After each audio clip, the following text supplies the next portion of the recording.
City of Jacksonville is trying to move forward after a wave of recent violence. 2 people were shot at an Arlington apartment complex last night.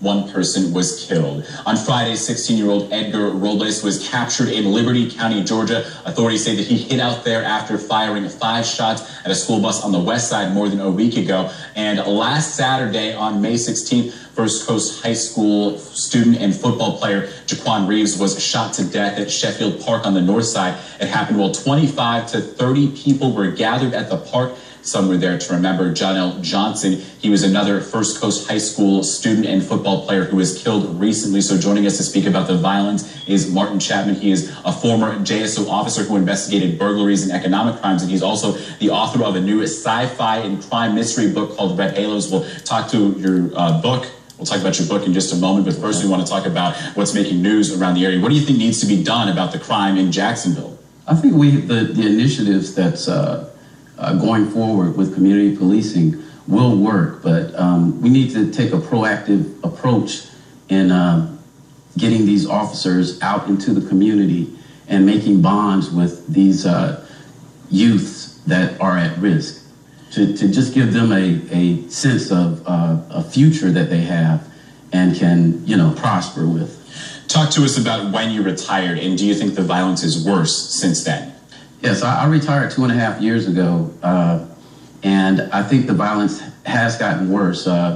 It was getting better prior to me retiring, but I think there was an effect with the officers that were laid off, and now it just seems like it's spiraling out of control. Gotcha. So you think that's what made the problem worse? Do you think these community centers, do you think that some of these plans that local pastors have to get more people out in the community, to have community walks, do you think those are good ideas to help reduce crime in the future? Yes, I think those are very good ideas, but we have to, the administration has to have these officers go out there and actually make bonds with these youth at an early age, and I think that would stop things. The community coming in is great, but we need to get the police department more involved. Gotcha. So you spent nearly 3 decades working as an officer, but now you're the author of a new book. It has kind of like a crime connection, but it's also more related to sci-fi. Tell us about your new book. Right. My novel is called Red Halos.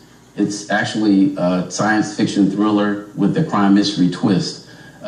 It's actually set here in Middleburg, and my main character is a police detective. His name is Mitch Maxim, and he's actually a lifelong alien abductee who is infused with alien intelligence. And the federal government finds out about it, and his family is murdered in his presence. Once his family is murdered, he goes on he escapes with the help of the aliens, and he actually travels to Middleburg, where in the next 24 years he establishes himself as a decorated police detective, a loving father and husband. As somebody who's from this area, where did you come up with the idea for this book? Well, actually, I've always been fascinated with science fiction, and I just fused that with my career as a police officer and just put the two together to come up with Red Halos. All right, sounds like a great book, local connection there. And for more information on Martin Chapman's book, you can go to Amazon.com, just search for Red Halos. Thank you so much for joining us. Thank you so much for having me.